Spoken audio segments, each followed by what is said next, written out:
नमस्कार, मैं लक्ष्मण चौहान माही sir study point channel पर आपका हार्दिक स्वागत करता हूं। हम गणित पढ़ रहे थे जिसमें हमारी प्रतिशत जो चैप्टर है वो कंप्लीट हो गया था। आज हम अगला चैप्टर लाभ हानि स्टार्ट करेंगे, मतलब प्रॉफिट एंड लॉस स्टार्ट करेंगे। ये प्रश्नावली भी बहुत ही इंपॉर्टेंट है एग्जाम की दृष्टि से। कंपटीशन एग्जाम में लगभग हर एग्जाम में इससे रिलेटेड एक दो क्वेश्चन आपको देखने को मिलेंगे। तो देखिए, मेरे साथ जुड़े रहिए, इस कंसेप्ट को ध्यान से समझने की कोशिश कीजिएगा। देखिए, प्रॉफिट लॉस स्टार्ट करने से पहले हम कुछ टर्म्स जानेंगे जो हमारे पूरे चैप्टर में वो हम उसको यूज करते आएंगे। तो उससे पहले हम उसका मतलब जानने की कोशिश करेंगे। देखिए, प्रॉफिट लॉस में तीन चार टर्म हमारे बार बार हम इसको यूज करेंगे, तो उसको हम सबसे पहले जानेंगे। देखो, पहला है क्रय मूल्य। क्या है? क्रय मूल्य, जिसको हम लागत मूल्य भी कह सकते हैं। लागत मूल्य ये क्या होता है? मतलब किसी वस्तु को बेचने तक का जो खर्चा होता है वो क्या है? लागत मूल्य या फिर क्रय मूल्य में शामिल होता है। जैसे कोई वस्तु जो है वो 1500 रुपए की है। कितनी की है? 1500 रुपए मार्केट से खरीद के लेके आए, 150 रुपए टैक्सी वाले ने भाड़ा ले लिया। ठीक है, तो जो टोटल लागत क्या होगी इसकी? 1650 होगी। तो इसको हम क्या करेंगे? लागत मूल्य या फिर क्रय मूल्य कहेंगे। मतलब सेल करने तक जो कॉस्ट होती है वो क्या होती है? हमारी लागत मूल्य या फिर क्रय मूल्य। इंग्लिश में इसको कहें तो कॉस्ट प्राइस। क्या कहेंगे? Cost price. शॉर्टकट में हम इसको सीपी कहेंगे। ठीक है, दूसरी टर्म है विक्रय मूल्य। क्या है? विक्रय मूल्य। विक्रय मूल्य क्या होता है? वो राशि जिसमें हम कोई वस्तु क्या करते हैं? सेल करते हैं, बेचते हैं। वो राशि क्या कहलाती है? विक्रय मूल्य। इसके अलावा एक और होता है सूची मूल्य। सूची मूल्य या फिर अंकित मूल्य। क्या होता है? अंकित मूल्य। सूचित मूल्य या फिर अंकित मूल्य, ये क्या होता है कि वस्तु की जो सूची में, मतलब जो रेट होती है वो क्या होती है? सूची मूल्य होता है। या फिर किसी वस्तु पर जो कीमत लिखी होती है वो क्या होती है? अंकित मूल्य होती है। क्या होती है? अंकित मूल्य। मतलब जो उस पर अंकित किया गया है वो मूल्य। इस पर कुछ छूट देते हैं, उसको हम क्या कहते हैं? बट्टा कहते हैं। क्या कहते हैं? बट्टा। क्या कहते हैं? बट्टा। तो बट्टा हमेशा किस पर लगाया जाता है? अंकित मूल्य पर लगाया जाता है। इसको इंग्लिश में क्या कहते हैं? डिस्काउंट कहते हैं। क्या कहते हैं? डिस्काउंट कहते हैं। तो ये चीज आपको समझ में आ गई होगी, तीनों टर्म। क्रय मूल्य क्या होता है, विक्रय मूल्य क्या होता है, और अंकित मूल्य क्या होता है। अब देखो कि जब सेल प्राइस जो है, मतलब विक्रय मूल्य जो हम बेच रहे हैं, वो कॉस्ट प्राइस से, क्रय मूल्य से अगर ज्यादा हो, मतलब विक्रय मूल्य ज्यादा हो और क्रय मूल्य कम हो, तो हमें इस कंडीशन में क्या होगा? हमें प्रॉफिट होगा। क्या होगा? प्रॉफिट होगा। क्या होगा? प्रॉफिट होगा। मतलब चीज हम खरीद कम में रहे हैं, ज्यादा में बेच रहे हैं, तो जाहिर सी बात है क्या हुआ होगा? प्रॉफिट होता है। ठीक है, प्रॉफिट कितना होता है? SP minus CP. SP minus CP बराबर क्या होता है? प्रॉफिट होता है। ठीक है, तो आपको ये पहली कंडीशन समझ में आ गई। दूसरी कंडीशन क्या है कि अगर कॉस्ट प्राइस ज्यादा हो सेल प्राइस से, कॉस्ट प्राइस ज्यादा हो सेल प्राइस से, मतलब खरीद तो हम ज्यादा में रहे हैं, बेच हम कम में रहे हैं, तो ऑब्वियसली क्या होगी? हानि होगी। तो इस कंडीशन में क्या होगी? हानि होगी, लॉस होगा। हमें क्या होगा? लॉस होगा। और ये लॉस क्या होगा? सीपी माइनस एसपी बराबर क्या होगा? लॉस होगा। क्या होगा? लॉस होगा। और जब भी प्रतिशत ज्ञात करते हैं, लाभ हानि, लाभ का प्रतिशत या फिर हानि का प्रतिशत, वो प्रतिशत हम हमेशा हमेशा किस पे ज्ञात करते हैं? कॉस्ट प्राइस पे ज्ञात करते हैं, हमेशा क्रय मूल्य पे ज्ञात करते हैं। जब तक प्रश्न में कोई और कंडीशन नहीं दी हो, तब तब हम जो भी प्रतिशत दे रखा होता है हम मान के चलेंगे वो किस पे है? सीपी पे। मतलब 20% लाभ है तो हम ये मान के चलेंगे वो 20% लाभ किस पर है? कॉस्ट प्राइस पर है। किस पर है? कॉस्ट प्राइस पर है, ना कि सेल प्राइस पर। तो ये हमेशा ध्यान रखना है हमें। कॉस्ट प्राइस और सेल प्राइस, जो भी लाभ या हानि होती है वो क्या होगी? हमेशा कॉस्ट प्राइस पर होगी। ठीक है, यहां तक आपको समझ में आ गया। अब हम एक दो एग्जांपल देखेंगे और बेसिक से सीखने की कोशिश करेंगे। प्रॉफिट लॉस में प्रश्न को समझना, प्रश्न की लैंग्वेज को समझना बहुत ही इंपॉर्टेंट स्टेप होता है प्रश्न सॉल्व करने की दृष्टि से। तो जैसे हम क्या करेंगे, सबसे पहले धीरे धीरे धीरे प्रश्न की लैंग्वेज को समझना सीखेंगे कि प्रश्न की लैंग्वेज को कैसे पिकअप करते हैं। अगर हम लैंग्वेज समझ गए तो समझ लो हमारा आधा काम वही हो गया, बाकी तो हम जो ये बेसिक है यही हमारा काम आना है। ठीक है, एग्जाम्पल देखिए। देखो प्रश्न क्या कह रहा है, किसी वस्तु का क्रय मूल्य, क्रय मूल्य मतलब सीपी कितना है, 500 रुपए है। कॉस्ट प्राइस हमारी कितनी है, 500 रुपए है। ठीक है, और इसे 600 रुपए में बेचा जाता है, 600 रुपए में बेचा जाता है, मतलब ये 600 क्या है, सेल प्राइस है, ये सेल प्राइस 600 रुपए। तो प्रश्न में पूछा है लाभ या हानि प्रतिशत ज्ञात करो। तो पहले हम लाभ या हानि ज्ञात कर लेंगे, उसके बाद उसका प्रतिशत ज्ञात कर लेंगे। तो देखो इस कंडीशन में क्या हो रहा है, एसपी ज्यादा है सीपी से, सेल प्राइस ज्यादा है कॉस्ट प्राइस से, मतलब क्या हुआ है, लाभ हुआ है। अब लाभ कितना हुआ है, एसपी माइनस सीपी बराबर क्या होता है, प्रॉफिट होता है, प्रॉफिट होता है। ये एसपी कितना है, 600 है, सीपी कितना है, 500 है, तो प्रॉफिट कितना हो गया हमारा, 100 रुपए हो गया। अब हमें क्या करना है, प्रतिशत ज्ञात करना है। हुआ तो लाभ है, पर हमें इसका क्या करना है, प्रतिशत ज्ञात करना है। तो कितना रुपए हुआ लाभ, 100 रुपए। अब मैंने कहा था कि लाभ या हानि प्रतिशत जो भी है हम ज्ञात करते हैं वो सीपी पर करते हैं, मतलब क्रय मूल्य पर करते हैं, कॉस्ट प्राइस पर करते हैं। तो कॉस्ट प्राइस हमारी क्या है, 500 है, क्या है, 500 है, तो ये हो गया 500। हमें प्रतिशत ज्ञात करना है, तो हमने प्रतिशत में सीखा था जैसे प्रतिशत में ज्ञात करना हो तो हम 100 से गुणा करते हैं। तो ये देखो 2 जीरो से 2 जीरो गए, 5 से काटा तो क्या हो गया, 20%। मतलब इस कंडीशन में जो लाभ हुआ है इस प्रश्न में वो कितना है, 20% हुआ है और लाभ हुआ है। ठीक है, एक और एग्जांपल देखते हैं हम।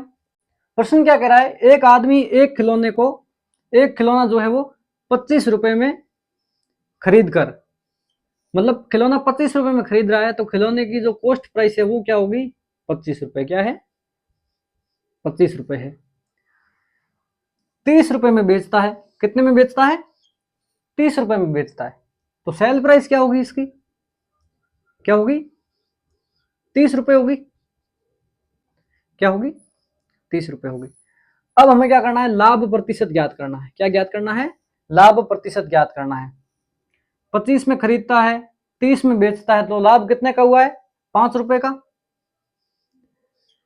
मैंने कहा था लाभ या हानि प्रतिशत सीपी पर ज्ञात करते हैं। तो देखो सीपी क्या है, यहाँ पे 25 है, तो ये लिख दिया 25। प्रतिशत ज्ञात करना है, इंटू 100 कर दिया, ये कितना हो गया, 5, इसको काटा तो 20। तो हमारा आंसर क्या आ गया, 20% लाभ आ गया। 20% क्या आ गया, लाभ आ गया। एक और प्रश्न देखिए। प्रश्न कह रहा है एक व्यक्ति ने एक पुरानी टाइपराइटर 1200 रुपए में खरीदी, मतलब खरीदी कितने में है, 1200 में है, कितने में खरीदी है, 1200 में खरीदी है, और 200 रुपए उसकी मरम्मत के लगा दिए, 200 रुपए क्या है, मरम्मत पे लगा दिए, और उसने बेची कितने हैं, 1680 रुपए में बेची है, कितने में बेची है, 1680 रुपए में। तो ये 1680 तो क्या हो गया, इसका विक्रय मूल्य हो गया, सेल प्राइस हो गई। अब मैंने कहा था कि क्रय मूल्य में लागत क्या क्या शामिल होता है, बेचने तक का खर्चा। तो देखो 1200 रुपए तो इसने एक खरीदी है, मतलब सामने वाली पार्टी को उसने पेमेंट किया है 1200 रुपए, और 200 उसकी मरम्मत पर लगा दिए, तो इसके लिए टोटल खर्चा कितना आ गया बेचने तक, 1200 और 200, टोटल कितना खर्चा आ गया इसके, 1400 खर्चा आ गया ना भाई। इसने बेची नहीं है, उससे पहले उसने कितनी कॉस्ट लगा दी इस पर, 1400 लगा दिए, तो ये इसका क्या होगा, सीपी होगा, क्या होगा, सीपी होगा।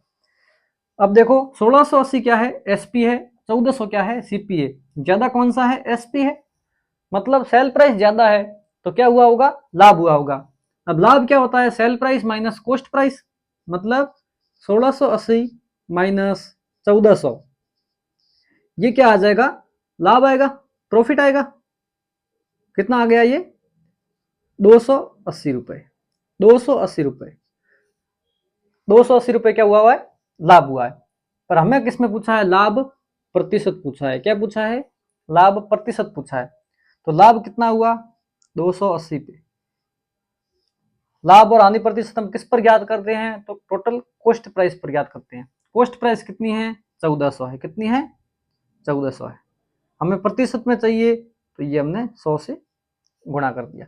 ये देखो 0 से 0 गया, 7 से काटा तो 14 से काट दो डायरेक्ट, 14 दूनी 28, 14 10 हो गया, 1 5, इसको काटा तो क्या आ गया, 20%।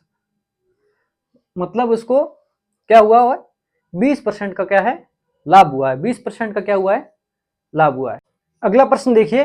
अगला प्रश्न कह रहा है, एक व्यक्ति 12 रुपए में 12 वस्तु खरीदता है। 12 रुपए में 12 वस्तु खरीदता है, तो 1 रुपए की वैल्यू क्या होगी, 1 रुपया होगी। मतलब एक वस्तु की जो कॉस्ट प्राइस है वो क्या होगी, 1 रुपया होगी। क्या होगी, 1 रुपया होगी। ये समझ में आ गई।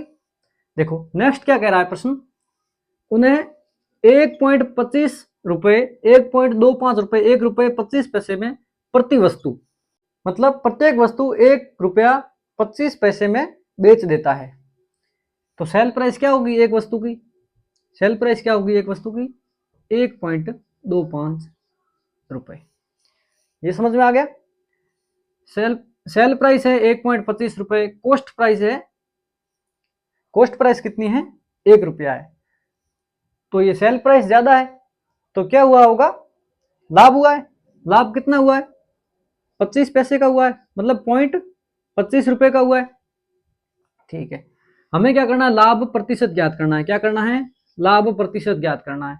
लाभ प्रतिशत किस पे ज्ञात करते हैं, क्रय मूल्य पर ज्ञात करते हैं। क्रय मूल्य क्या है, 1 रुपए, तो ये 1 रुपए इंटू 100। अब देखो यहां से जैसे ही पॉइंट उड़ाया तो नीचे 2 जीरो आएगा, 100 से 100 गया। आंसर क्या आ गया हमारा, 25%। क्या आ गया, 25%। 25% क्या होगा, ये प्रॉफिट होगा। क्या होगा, प्रॉफिट होगा। मतलब इस प्रश्न में जो प्रॉफिट की दर होगी वो क्या होगी, 25% होगी। ठीक है, देखिए अगला प्रश्न, ये थोड़ा सा पहले वाले प्रश्नों से थोड़ा सा अलग है। देखिए कैसे, प्रश्न कह रहा है, यदि किसी वस्तु का विक्रय मूल्य, विक्रय मूल्य जो है वो उसकी लागत का 8/5 गुना है। कितना है, 8/5 गुना है किसका, कॉस्ट प्राइस का। लाभ प्रतिशत ज्ञात करना है। इस 8/5 गुणे का मतलब क्या है कि यदि कॉस्ट प्राइस 5 रुपए है, यदि कॉस्ट प्राइस मतलब यदि क्रय मूल्य 5 रुपए है, तो इसका जो विक्रय मूल्य होगा वो क्या होगा, 8 रुपए होगा। क्या होगा, विक्रय मूल्य होगा वो क्या होगा, 8 रुपए होगा। अब हमें पता है कि विक्रय मूल्य में से क्रय मूल्य घटाते हैं तो क्या आता है, लाभ आता है। विक्रय मूल्य कितना है, 8 है, क्रय मूल्य कितना है, 5 है, तो लाभ कितना होगा, 8 - 5 होगा, मतलब 3 होगा। लाभ कितना होगा, 3 यूनिट होगा। पर हमें क्या ज्ञात करना है, लाभ का प्रतिशत ज्ञात करना है। लाभ का प्रतिशत ज्ञात करना है। अब हम ये भी जानते हैं कि लाभ या हानि का प्रतिशत हमेशा कॉस्ट प्राइस पर ज्ञात किया जाता है। तो कॉस्ट प्राइस क्या है, 5 रुपए है। क्या है, 5 रुपए। प्रतिशत ज्ञात करना है तो हमें 100 से गुणा कर दिया। अब देखो ये गुणा करेंगे तो क्या आएगा, 20, 20 इंटू 3 क्या आ गया, 60%। तो हमारा आंसर क्या आ जाएगा, 60% आ जाएगा। देखिए अगला प्रश्न, अगला प्रश्न क्या कह रहा है, एक वस्तु को 630 रुपए में बेचने पर, मतलब सेल प्राइस क्या है वस्तु की, 630 रुपए है। 630 रुपए में बेचने पर 12.5% क्या होता है, लाभ होता है। लाभ कितना होता है, 12.5%। अब देखो 12.5% की भिन्न क्या होती है, 12.5% की भिन्न होती है, प्रतिशत का मतलब बट्टा 100, ये बट्टा 100। ये पॉइंट उड़ाया तो 0, 25 से काटा तो 25 पंजे, ये काटा तो 40, 5 से काटा तो 1/8 आ गया। मतलब 12.5% की भिन्न क्या होगी, 1/8 होगी। अब 1/8 लाभ का मतलब क्या है, 1/8 लाभ का मतलब ये है, देखो लाभ हमेशा किस पर निकालते हैं, कॉस्ट प्राइस पे। मतलब 1/8 का मतलब ये है, अगर कॉस्ट प्राइस 8 रुपये है तो उस पर लाभ कितना होगा, 1 रुपये होगा। कॉस्ट प्राइस 8 रुपये है, मतलब क्रय मूल्य 8 रुपये है, तो उस पर लाभ क्या होगा, 1 रुपये होगा। ठीक, ये बात समझ में आ गई। अब हमें पता है कि कॉस्ट प्राइस में अगर लाभ जोड़ देंगे, कॉस्ट प्राइस में क्रय मूल्य में लाभ जोड़ देंगे तो वो क्या होगा, विक्रय मूल्य होगा। विक्रय मूल्य होगा कि नहीं होगा, दोनों का डिफरेंस होता है, ये लाभ, लाभ क्या होता है, दोनों का डिफरेंस होता है। तो अगर 8 रुपये क्या है, कॉस्ट प्राइस है, कॉस्ट प्राइस अगर 8 रुपये है, प्रॉफिट जो है वो 1 रुपये है, तो जो एसपी होगा वो क्या होगा, सेल प्राइस क्या होगा, 8 और 1 9 होगा। होगा कि नहीं होगा। अगर 8 यूनिट क्रय मूल्य है, 1 रुपये प्रॉफिट है 1 यूनिट, तो जो विक्रय मूल्य होगा वो 9 यूनिट होगा। ठीक है, हमारे अकॉर्डिंग विक्रय मूल्य 9 यूनिट होगा, परंतु एक्चुअल वैल्यू क्या है, 630 रुपये है। मतलब हमारा जो 9 है वो 630 रुपये को डिनोट कर रहा है। एक ही बात दोनों को कह रहे हैं। ठीक है, तो देखो, तो 1 यूनिट कितना होगा, 630/9, मतलब आंसर क्या आ जाएगा, 1 यूनिट का मान क्या आ जाएगा, 70 रुपये आ जाएगा। क्या आ जाएगा, 70 रुपये। हमें क्या करना है, क्रय मूल्य ज्ञात करना है। क्या है, क्रय मूल्य ज्ञात करना है। क्रय मूल्य कितना यूनिट है, 8 यूनिट है। कितना यूनिट है, 8 यूनिट है। 1 यूनिट का मतलब क्या है, 70 रुपये है। 1 यूनिट का मतलब 70 रुपये है, तो 8 यूनिट का मतलब क्या हो जाएगा, गुणा कर लेंगे, 8 × 7 56, ये हो गया रुपए। मतलब इस वस्तु का क्रय मूल्य जो है वो 560 रुपये है। एक और प्रश्न देखिए, प्रश्न कह रहा है एक वस्तु को 1470 रुपये में बेचने पर, मतलब सेल प्राइस क्या है, 1470 रुपये है, बेचने पर 16 सही 2/3% क्या होता है, लाभ होता है। लाभ होता है, क्या होता है, लाभ होता है। कितना होता है, 16 सही 2/3%। अब हम जानते हैं 16 सही 2/3 का मतलब क्या होता है, 1/6, मतलब भिन्न क्या होती है इसकी, 1/6 होती है। क्या होती है, 1/6। अब भिन्न क्या होती है, 1/6 होती है। मतलब इसका मतलब क्या है, अगर कॉस्ट प्राइस 6 यूनिट है तो सेल प्राइस जो इस पर लाभ है वो कितना होगा, 1 यूनिट होगा। ये क्या होगा, प्रॉफिट होगा। अब ये होगा 6 हो गया, क्या है, कॉस्ट प्राइस, लाभ इस पर 1 हो गया है, तो सेल प्राइस क्या होती है, कॉस्ट प्राइस प्लस प्रॉफिट। तो जो सेल प्राइस होगी वो क्या हो गई, 7 यूनिट हो गई। क्या हो गई, 7 यूनिट हो गई। हमें क्या ज्ञात करना है, इस वस्तु का क्रय मूल्य ज्ञात करना है। अब देखो, हमारे अकॉर्डिंग सेल प्राइस मतलब विक्रय मूल्य कितना है, 7 यूनिट है। कितना है, 7 यूनिट है। और प्रश्न के अकॉर्डिंग कितना है, 1470 रुपये है। मतलब ये दोनों चीजें एक ही चीज के बारे में बात कर रही है। मतलब 7 जो होगा वो 147 जीरो, मतलब 1470 के बराबर होगा। 1 यूनिट का मतलब क्या होगा, 1470/7। इसको हम काट पीट के सॉल्व करेंगे तो क्या आ जाएगा, 210 आ जाएगा। 210 आ जाएगा। मतलब 1 यूनिट का मान क्या है, 210 रुपये। हमें ज्ञात करना है क्रय मूल्य, मतलब कॉस्ट प्राइस ज्ञात करनी है। क्या करना है, सीपी ज्ञात करना है। और हमारे अकॉर्डिंग सीपी कितना है, 6 यूनिट है। कितना है, 6 यूनिट है। तो एक क्रय मूल्य 6 यूनिट है, 1 यूनिट का मान 210 है, तो 6 यूनिट का मान कितना होगा, गुणा कर लेंगे। गुणा कर दिया तो क्या आ गया, 0 6 12, ये आ गया। मतलब 1260 रुपये इस वस्तु की क्या होगा, क्रय मूल्य होगा। समझ में आ गया। देखिए अगला प्रश्न। अगला प्रश्न कह रहा है किसी वस्तु का लाभ 120% है। लाभ क्या है, 120%। अब 120% का मतलब क्या होता है, काट पीट के करेंगे तो क्या आ जाएगा, 6/5।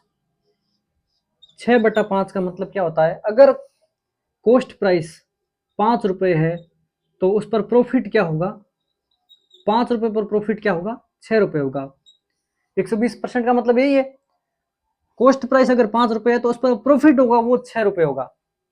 ठीक है, समझ में आ गया। मतलब सेल प्राइस क्या होगी, 5 और 6 11 रुपये होगी। समझ में आ गया।